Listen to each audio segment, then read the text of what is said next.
ఒక్కసారి కొమ్మూరి గోల్డ్ కి కాల్ చేయండి. తాకట్లో ఉన్న మీ బంగారాన్ని విడిపించి మార్కెట్ ప్రైస్ కి వాళ్ళు కొనుక్కుని మిగతా డబ్బులు మీకు ఇచ్చేస్తారు. అందరికీ నమస్తే, వెల్కమ్ టు మనం టీవీ. నేను మీ తిరుపతి. చాలామంది ట్రిప్స్ ప్లాన్ చేస్తూ ఉంటారు. సాధారణంగా గోవా కొంతమంది పోతారు, కొంతమంది థాయిలాండ్ పోతారు, బ్యాంకాక్ పోతారు, ఇంకొంతమంది వెదర్ని ఇష్టపడేటటువంటి వాళ్ళు, నేచర్ని ఇష్టపడేటటువంటి వాళ్ళు. కూల్ ఉండాలి, వెదరు మంచిగా ఉండాలి, మంచిగా మంచుగడ్డలు ఉండాలి, మనం మంచిగా ఎంజాయ్ చేయాలి, పోయి ఆ ట్రిప్ని మంచిగా మనం ప్లాన్ చేసుకోవాలనేటటువంటి వాళ్ళు చాలామంది మనాలి పోతారు. ఎక్కువ కులు మనాలి, తర్వాత జమ్మూ కాశ్మీర్ ఇట్లా పోతూ ఉంటారు. అయితే మనాలిలో పరిస్థితి చాలా దారుణంగా ఉంది సిచ్యువేషన్. మనాలికి వెళ్ళినటువంటి వాళ్ళు చాలామంది సోషల్ మీడియాలో వీడియోలు పెడుతున్నారు. దయచేసి ఈ టైంకి రాకండి, ఈ టైంకి కనుక మనాలికి వస్తే ఖచ్చితంగా మీరు ఇరుక్కోపోతారు, మీరు మళ్ళీ రిటర్న్ పోయేటటువంటి పరిస్థితి కూడా ఉండకపోవచ్చు, అంత దారుణంగా ఉంది ఇక్కడ సిచ్యువేషన్. ఎవరైనా మనాలికి ప్లాన్ చేసుకునే వాళ్ళు ఉంటే ఇప్పుడు ప్లాన్ చేసుకోకండి, ఫిబ్రవరిలో లేదా మార్చిలో ప్లాన్ చేసుకోండి. ఇప్పుడు వద్దు అంటున్నారు. ఎందుకంటే ఇప్పుడు జనవరి సీజన్ టైం, స్నో కూడా చాలా ఎక్కువ వస్తూ ఉంటుంది, వాతావరణం కూడా చాలా కూల్ ఉంటుంది. తర్వాత ఎక్కడెక్కడ మంచు గడ్డలంతా కూడా మొత్తం కొండలెక్క మారిపోతుంది. మనాలికి సంబంధించినటువంటి కొన్ని వీడియోలు మన దగ్గర ఉన్నాయి, ఒకసారి చూడొచ్చు. మనాలికి సంబంధించి ఆ కారు టైర్ కూడా పోయేటటువంటి పరిస్థితి లేదు. మనాలిలో ఆ కార్ తిరిగి కూడా ట్యాక్సీలు, ఆ ట్యాక్సీలు పోయే పరిస్థితి లేదు. ఒకవేళ ఆ స్నోలో అంటే ఆ మంచులో ఒకవేళ మీరు ఆ మంచుగడ్డలలో రోడ్డు మీద కంప్లీట్ మంచిగా ఉంటుంది, మంచుగడ్డలే ఉంటాయి, బ్రేక్ వేస్తే కూడా బ్రేక్ పడదు, స్లిప్ అయిపోతుంది, జారుకుంటూ పోతుంది. ఒకసారి చూడండి ఈ కారు, ఇది మనాలి రోడ్, ఇది ఒకసారి చూడండి. ఆ కారు పోతున్నటువంటి నేపథ్యంలో టూరిస్ట్ కార్ ఇది, బ్రేక్ వేస్తే ఎక్కడ కూడా ఆగేటటువంటి పరిస్థితి లేదు. ఆఖరికి ఆయనే లెఫ్ట్కి తిప్పేసిండు, ఆగుతలేదు కదా అని చెప్పి, ఎందుకంటే లోపల ఉన్నటువంటి వాళ్ళకి ప్రమాదం ఉండొచ్చు. సో ఇగో అది చాలా వెరీ కామన్, బ్రేక్ వేస్తే ఆగదు, ఈ కారు డాష్ ఇచ్చుకోవడం అది వెరీ కామన్. ఇక మీరు బ్రేక్ వేసినా కూడా ఆగదు, మీరు సడన్ బ్రేక్ వేసినా గేర్ వేసినా ఆగదు. మనాలిలో సిచ్యువేషన్ అట్లా ఘోరంగా ఉంది. ఎంత స్నో పడుతుందో చూడండి, మొత్తం కంప్లీట్గా మంచు, ఎక్కడ చూసినా మంచుగడ్డలు, మొత్తం మంచు కొండల లెక్క మారిపోయింది కంప్లీట్గా. ఇగో చాలా దారుణమైనటువంటి పరిస్థితి. మీరు కారు ఎటు తిప్పినా ఏం జరిగినా కూడా ఇక మీరు ఆపేటటువంటి పరిస్థితులు, అంత ఘోరంగా అంత స్పీడ్గా పోతాయి వెహికల్స్. సో కాబట్టి మనాలిలో ప్రస్తుత పరిస్థితి ఇట్లుంది. కాబట్టి దయచేసి మనాలికి రాకండి అని చెప్పి చాలామంది చెప్తున్నటువంటి వ్యవహారం. ఇగో మనాలిలో 24వ తారీఖు 24th డేట్ రోజు ఎంత దారుణంగా ఉందో చూడండి పరిస్థితి. కంప్లీట్గా మంచు కొండలు కారు మీద మొత్తం కూడా వాలిపోయినాయి, కారు మీద పడిపోయినాయి, కార్లు కూడా ఎక్కడ కదిలేటటువంటి పరిస్థితి లేదు. మరి వెహికల్స్ లేవు కదా. సిచ్యువేషన్ ఏంది అంటే మనాలి నుండి కిందికి వెళ్ళాలి, మనాలి కొండలు ఉంటాయట, కొండల నుండి కిందికి వెళ్ళాలి. కిందికి వెళ్తే అక్కడ బస్సులు ఉంటాయట, ట్రైన్ ఉంటుందట, తర్వాత ఎయిర్పోర్ట్స్ అరవోతుంటే మొత్తం కిందనే ఉంటుందట, ట్రాన్స్పోర్ట్ సిస్టమ్ మొత్తం కూడా కింద ఉంటుందట. మరి కిందికి వెళ్ళాలంటే సుమారు 13 కిలోమీటర్లు ఉంటుందట, 13 నుండి 14 కిలోమీటర్లు. ఈ 13-14 కిలోమీటర్లు ఇప్పుడు వెహికల్స్ వెళ్ళేటటువంటి పరిస్థితి లేదు, ఎక్కడికక్కడ వెహికల్స్ అన్నీ స్టక్ అయిపోయినాయి. మరి పర్యాటకుల పరిస్థితి ఏంది? మరి ట్రావెల్ చేస్తున్నటువంటి వాళ్ళు ఎవరైతే వీక్షించడానికి పోయినటువంటి ఆ పర్యాటకుల సిచ్యువేషన్ ఏంది అంటే వాళ్ళందరూ కూడా నడుచుకుంటూ పోయేటటువంటి పరిస్థితి.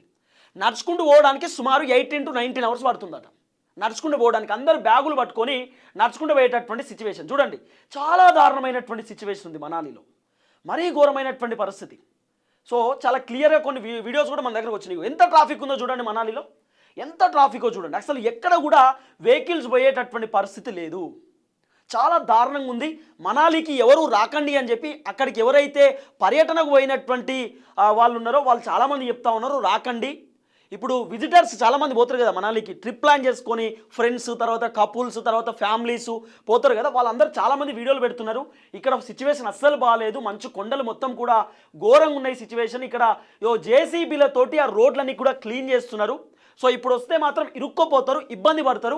ఇప్పుడు ఎట్టి పరిస్థితుల్లో రాకండి, ప్లాన్ చేయకండి అని చెప్పి చెప్తున్నారు. ఏమైనా ప్లాన్ చేస్తే గోవానో లేకపోతే ఏమైనా బీచెస్ ప్లేసెస్ ఉంటాయి కదా అక్కడ ఏమైనా ప్లాన్ చేయండి, కానీ ఇటు సైడ్ రాకండి. మంచు కొండలు చాలా దారుణంగా ఉన్నాయి. జమ్మూ కాశ్మీర్లో పరిస్థితి కూడా అట్నే ఉందట. సో మంచుతో మొత్తం నిండిపోయినటువంటి సిచ్యువేషన్, చాలా దారుణమైనటువంటి పరిస్థితి ఉందట. సో ఎవరైతే ఈ మధ్యకాలంలో అంటే మేము మనాలికి పోతామో, కులు మనాలి అటు పోతాము, లేకపోతే ఇంకా వేరే సైడు అంటే మంచు కొండల దిక్కు, మంచు ఎక్కున్న దగ్గర నేచర్ మంచిగా ఉండాలి, మొత్తం ఇట్లా మంచు కురవాలి, మేము అక్కడ ఎంజాయ్ చేయాలనుకునేటటువంటి వాళ్ళు ఎవరైతే ఉంటారో కొంత ఆలోచించండి. ఇప్పుడు మాత్రం ఏ ప్లాన్ చేసుకోకపోతేనే బెటర్.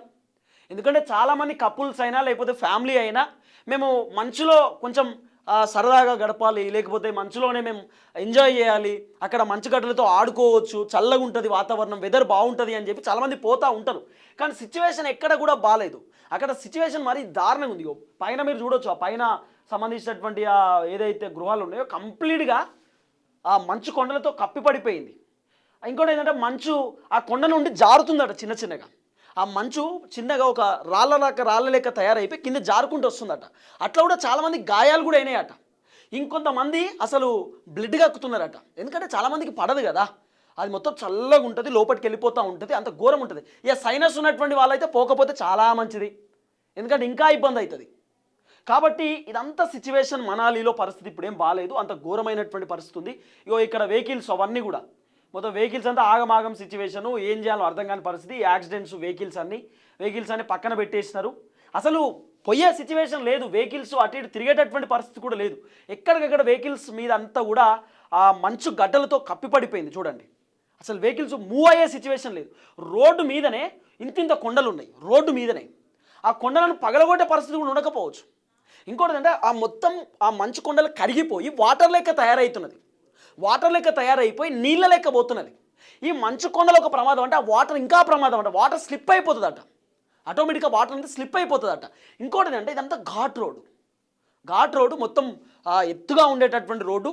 చిన్న మిస్టేక్ అయినా కూడా వెహికల్ వన్ సైడ్ పడిపోయేటటువంటి అవకాశం ఉంటుంది. కాబట్టి ఇప్పుడు ప్లాన్ చేసుకోకపోతేనే బెటర్ అంటున్నారు చాలామంది. ఇప్పుడు పోతే ఇరుక్కోపోతే ఇబ్బంది పడుతున్నారు అని చెప్పి. ఇంకోటి ఏంటంటే మీ ట్రావెల్ ఏజెన్సీ వాళ్ళు ఎవరైతే ఉంటారో వాళ్ళ మాట కూడా వినండి. ఎవరైతే ఇప్పుడు మనాలికి పోయినటువంటి వాళ్ళు ఎవరైనా ఈ వీడియో చూస్తే మీ ట్రావెల్ ఏజెన్సీస్కి సంబంధించినటువంటి వాళ్ళు ఒక 1 డే 2 డేస్ తర్వాత వెళ్దాం, ఇప్పుడు వెళ్ళకండి అని అంటుండే కూడా చాలామంది అక్కడ నుండి వాళ్ళు తీసుకుపోయినటువంటి లగేజ్ తీసుకొని నడుచుకుంటూ కిందికి వస్తున్నారు. అట్లా వెళ్ళకండి. మీరు నడుచుకుంటూ వస్తుంటే కూడా ఆ మంచు కొండలు ఒక్కొక్కటి ఆ పై నుండి ఇక్కడ రోడ్డు మీదకి వచ్చేస్తున్నాయట. రోడ్డు మీదకి వచ్చేసరికి చాలామందిని ఆ మంచు కొండలు తాకుతున్నాయి, దెబ్బలు తగులుతున్నాయట, కొంతమంది ప్రాణాలు కోల్పోయేటటువంటి సిచ్యువేషన్స్ కూడా ఉన్నాయట. అంత దారుణమైనటువంటి పరిస్థితి ప్రస్తుతం మనాలిలో ఉంది. కాబట్టి సో ఎవరైనా ప్రయాణికులు పోయేవాళ్ళు, వీక్షకులు పోయేవాళ్ళు, ట్రావెల్ చేసేటటువంటి వాళ్ళు, వ్యూవర్సు, సో దయచేసి ఆచితూచి వెళ్ళండి, అంత ఈజీగా వెళ్ళకండి, ఇబ్బంది పడతారు. సో మీరందరూ సఫర్ అయ్యేటటువంటి అవకాశం కూడా ఉండొచ్చు. వెహికల్స్ అన్నీ కూడా ఢీ కొట్టుకుంటా ఉంది. సో వెహికల్స్ అన్నీ కూడా చాలా దారుణమైన పరిస్థితి ఉంది. ఆయన కేవలం ఆపలేక కారు ఆగదు అనేటటువంటి ఆలోచనతోటే అటు సైడు తిప్పిండు. సో ఈయన ఒకటి మాత్రమే, అది ఈ కారు ఆగే పరిస్థితి లేదు, ఢీ కొట్టింది, ఇట్లుంటుంది అన్నట్టు సిచ్యువేషన్. లోపల ఉన్నటువంటి వాళ్ళకు కూడా ఇబ్బంది అవ్వచ్చు. ఇంకోటి ఘాట్ రోడ్డు, చాలా దారుణమైనటువంటి సిచ్యువేషన్స్ ఉంటాయి. కాబట్టి సో ఇప్పుడు ఎవరైనా మనాలికి వెళ్దాం అనుకుంటే మాత్రం వెళ్ళకండి. నేను ఒకటే చెప్తున్నా, వెళ్ళకండి. నిజంగా ట్రిప్ ప్లాన్ చేయాలనుకుంటే కొంత టైం తీసుకోండి. అరకులో కూడా ఇదే పరిస్థితి ఉంది. అరకులో కూడా వెరీ ఎక్కువ స్నో ఉందట, అంటే బాగా చల్లగా ఉందట అరకులో. తర్వాత అరకుతో పాటు ఇప్పుడు చాలా దట్టమైనటువంటి అడవిలు ఉన్నటువంటి ఏరియాస్ ఏదైతే ఉంటాయో, అరకు లాంటి ఏరియాలు ఏదైతే ఉంటాయో, బాలి కానివ్వండి, ఇవన్నీ కూడా చాలా కొంత ఇబ్బందికరంగానే ఉన్నాయట. సో మీరు ట్రిప్ ప్లాన్ చేసే ముందు కొంచెం ఆలోచించి ప్లాన్ చేయండి, లేకపోతే అక్కడే మీరు ఇరుక్కుపోయేటటువంటి పరిస్థితి ఉంటుంది. ఇప్పుడు ఫర్ ఎగ్జాంపుల్ మనాలికి పోయినటువంటి వాళ్ళు ఉంటారు, వాళ్ళు పోయినారు, వాళ్ళకు రేపో ఎల్లుండి ఆఫీస్ ఒక 5 డేసో 10 డేసో లీవ్ తీసుకుంటారు, పోతారు. 10 డేస్ తర్వాత ఆఫీస్కి వెళ్ళాలి, వెళ్ళలేకపోతాం అనేటటువంటి ఆలోచనతో అబ్బా ఎల్లుండి ఆఫీస్ ఉంది, 1 డేలో వెళ్ళాలని చెప్పి చాలామంది అనుకొని వచ్చేస్తూ ఉంటారు. మీరు అట్లా చేస్తే మాత్రం ఇబ్బంది పడతారు. సో ఇంకోటి ఏంటంటే మనాలికి వెళ్ళడానికి ఒకవేళ హైదరాబాద్ నుండి ట్రైన్లో ఢిల్లీకి వెళ్ళాలంటే ఢిల్లీ నుండి మనాలికి వెళ్ళొచ్చట. డైరెక్ట్ ఇక్కడ నుండి వెళ్ళడానికి ఉండదట. మళ్ళీ రిటర్న్ అయ్యేటప్పుడు కూడా మనాలి నుండి ఢిల్లీకి రావాలి, ఢిల్లీ నుండి మళ్ళీ హైదరాబాద్కి రావాలి. అండ్ ఇదంతా ఒక ప్రాసెస్. కాబట్టి అంత తొందరపడి ఇబ్బంది తెచ్చుకోకండి, ప్రాణాల మీదకి తెచ్చుకోకండి. ఇప్పుడు పోయేటటువంటి వాళ్ళు, ప్లాన్ చేసుకునేటటువంటి వాళ్ళు కూడా తొందరపడి ప్రాణాల మీదకి తెచ్చుకోకండి. కొంత వెయిట్ చేయండి, ట్రిప్ ప్లాన్ చేసుకోండి, కొన్ని వెయిట్ చేయండి. ఇప్పుడు ఎవరెవరైతే ట్రిప్ ప్లాన్ చేసుకుని ఆల్రెడీ రెడీగా ఉన్నారో, రేపు పోదాం ఎల్లుండి పోదాం అనుకున్న వాళ్ళు ఫస్ట్ అక్కడ రిపోర్ట్ తెలుసుకోండి. వెదర్ రిపోర్ట్ ఎట్లుంది, కండిషన్ ఎట్లుంది, పరిస్థితి ఎట్లుంది, వెహికల్స్ మూవ్ అవుతున్నాయా లేవా, మనం సేఫ్గా తిరిగి మళ్ళీ వస్తామా లేదా, మనకు అక్కడ ఏమైనా ఇబ్బంది అవుతుందా, ఇదంతా కూడా ఆలోచించిన తర్వాత మాత్రమే మనాలికి వెళ్ళండి. లేకపోతే మీరు ఇబ్బంది పడేటటువంటి అవకాశం ఉండొచ్చు. మారేడుమిల్లి అయినా లేకపోతే అరకు అయినా ఇట్లనే, అంటే వెదర్ కొంత ఇబ్బందికరంగా ఉందంటే, ఇబ్బందికరం మీన్స్ ఎక్కువ స్నో రావడం, చిన్న చిన్న చినుకుల్లాగా పడడము, తర్వాత వెరీ కూల్ ఉండడం, ఇదంతా కూడా జరుగుతున్నటువంటి వ్యవహారం. ఎందుకంటే మేము కూడా అరకుకు పోయినాం రీసెంట్గా, అంటే దాదాపు 6-7 months బ్యాక్ మేము అరకుకు పోయినప్పుడు అక్కడ పరిస్థితి చాలా ఘోరంగా ఉంటుండే. మేము పోయింది సమ్మర్లో కూడా కాదు, రైనీ సీజన్లోనే పోయినాం మేము. అక్కడ నీళ్ళు వర్షం పడనప్పటికీ కూడా ఎవ్రీ టైం, అంటే సమ్మర్ మినహాయిస్తే ఇప్పుడు వానాకాలంలో కూడా వర్షం లెక్కన పడుతుంది అక్కడ. వానాకాలంలో కూడా చినుకులు చినుకులు చిన్న చిన్న చినుకులు వస్తూనే ఉంటాయి. ఆ కారు మీద ఊకే వైపర్లు ఆన్ చేయాల్సిందే. తర్వాత స్లిప్ అవుతూ ఉంటాయి. కంప్లీట్ ఘాట్ రోడ్ అరకులో కూడా. సో ట్రిప్స్ ప్లాన్ చేసుకునేటటువంటి వాళ్ళు మాకు నేచర్ అంటే ఇష్టం, చెట్లు అంటే ఇష్టం, వాతావరణం అంటే ఇష్టం, ఆ స్నో అంటే ఇష్టం అనుకునేటటువంటి వాళ్ళు కొంత జాగ్రత్తగా ఉండండి, ఆలోచించి వెళ్ళండి, ప్రాణాల మీదకి తెచ్చుకోకండి, ఇబ్బంది పడకండి. ఇన్ని వీడియోలు మీకు చూపించడానికి కారణం ఏంటంటే అక్కడ సిచ్యువేషన్ బాగాలేదు, చాలా దారుణమైనటువంటి పరిస్థితి ఉందనేటటువంటి అంశంతో మీకు నేను వీడియోలు చూపిస్తున్నా. నిన్న జరిగినటువంటి వీడియో, మొన్న జరిగినటువంటి వీడియో కూడా చూపించిన, ఈ రోజు జరిగినటువంటి ఒక వీడియో కూడా నేను మీకు చూపించిన కదా. టుడే సంబంధించినటువంటి వీడియో కూడా మన దగ్గరకు వచ్చింది. ఈ రోజు ఉన్నటువంటి ఆ వెదర్ రిపోర్ట్ కూడా నేను మీకు చూపించేటటువంటి కార్యక్రమం చేసిన. 25 జనవరి నిన్న జరిగినటువంటి ఆ అంశం కూడా, తర్వాత ఈరోజు జరిగినటువంటి ఒక వీడియో కూడా మీకు చూపించేటటువంటి కార్యక్రమం చేసిన కాబట్టి సో కొంత ఆచితూచి అడుగులేయండి. సో ఇష్టానుసారంగా వెళ్ళకండి, ఇబ్బంది పడేటటువంటి అవకాశం ఉండొచ్చు. సో దయచేసి వీడియో అందరికి షేర్ చేయండి, అందరికీ ఈ అంశం చేరాల్సినటువంటి అవసరం ఉంటుంది. థ్యాంక్ యూ సో మచ్, అందరికీ నమస్తే.